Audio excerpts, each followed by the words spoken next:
Assalamualaikum and salam sejahtera. Can pandemic be a thing of the past? That will be the core of my presentation today. In the past 100 years, the world has experienced 4 major influenza outbreaks throughout the history of modern medicines.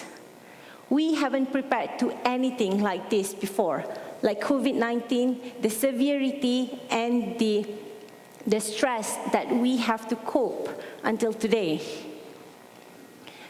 Avian flu, avian influenza, or known as bird flu, that happened in 2003 was the major public health threat that affecting humans and the world.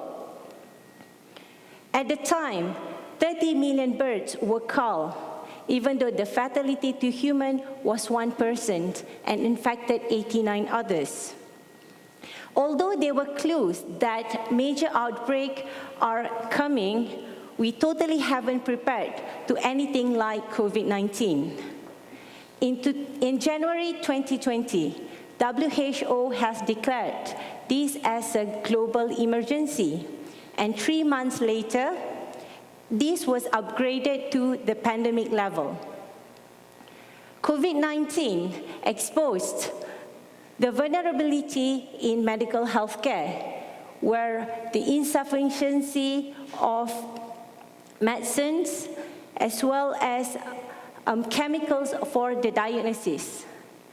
At this time, COVID-19 had killed 6.5 million humans and infected 600 million others. COVID-19 has exposed the world to the most stressed and put us into a lockdown. Many countries had imposed lockdown because they couldn't cope with the increasing numbers of infections and as well as the numbers of fatalities.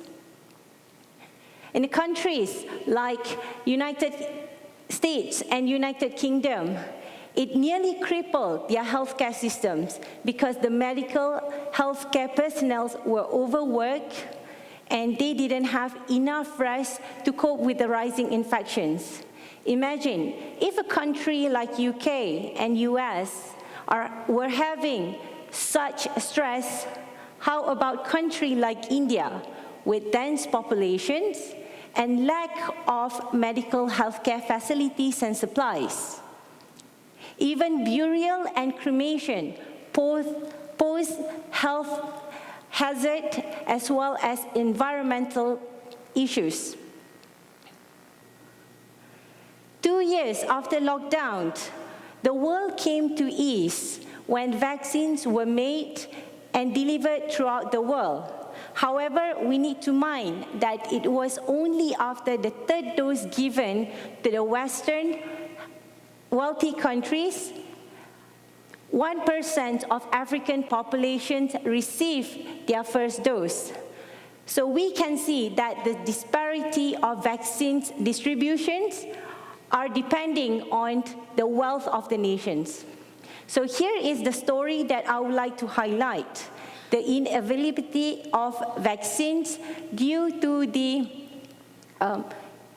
discrepancy of countries, whether the country was wealthy or poor marginalized countries. Here, this is a story that I would like to bring.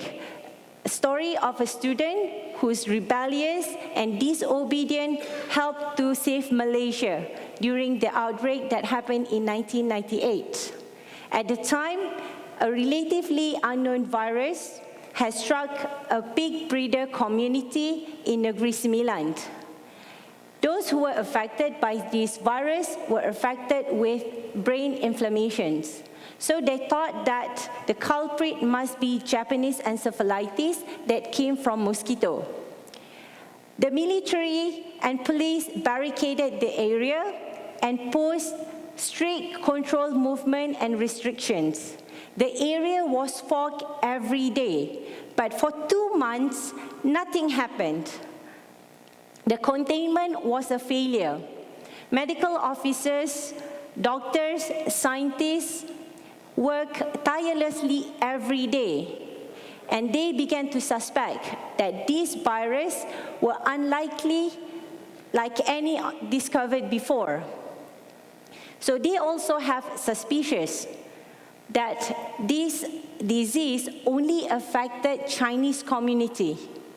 Therefore, then Dr. Cao Bing Chua, who was a PhD student then, and Dr. Tan Chun Tint, who was a neurobiologist at UM, he suspected that this must be something else. And he brought this question to their supervisors and professors, but their suspicion was dismissed. To them, there is no way that mosquito can be discriminatory toward races, religion, and skin colors. So there must be something else, because this virus only affected the Chinese and those who have involved with pig farming. So Dr. Chua, he was adamant and determined to take these samples to the Center of Disease Control, known as CDC in the US. He smuggled the sample, packed, and put it in his briefcase, and brought it through the airport security and the airplanes towards the US. The next thing happened was something like a spy movie. He registered to the CDC under the pretext of studying mosquito-borne disease.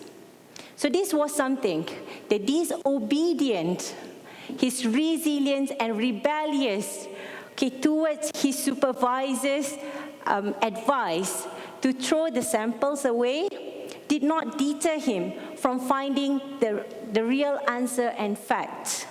It was then later discovered, using a powerful microscope in the CDC, the culprit was not Japanese encephalitis. It was something from livestock. That changed the entire game plan. 1 million pig was culled, and then the situation improved tremendously. So the virus was called Nipah, from where it was originally from. And to date, we do not have vaccines for Nipah yet, although after it was first revealed in Malaysia in 1998, there were 16 other outbreaks of Nipah that happened throughout Asia, like in India, Bangladesh, and the Philippines. So the question here, why do we don't make vaccines for Nipah? Even though the virulency has becoming more increasing, and the fatality rate has increased from 40% to 70%. So this is something that we need to think about. Why do we not have the vaccines for Nipah? So vaccine is the answer to the pandemic. We need to be able to make our own vaccines when there's pandemic happen. The situations of Dr. Chua highlighted 3 things. Number 1, we need the access to the catalogs of pathogens. Number 2 is we need access to tools for pathogens recognitions. And number 3 is bureaucracy. At the time, there was no platform for whistleblower to report any suspicious pathogens or to investigate what was happening. So in order to stop the next pandemic, we need to regionalize productions and access to vaccines. We also need to provide open access to patent so that other countries able to share information and make patents. And the third one is we need to to provide better access to medical health care and supplies. Vaccines is the answer to the pandemic. The emergence of the next pandemic is inevitable, but we need to equip ourselves with knowledge and technology on vaccine productions, as well as to share our information when there is an outbreak that's happening. So it is very important for us to equip ourselves with information, knowledge, and sharing this to lessen the severity of the next pandemic. Thank you very much.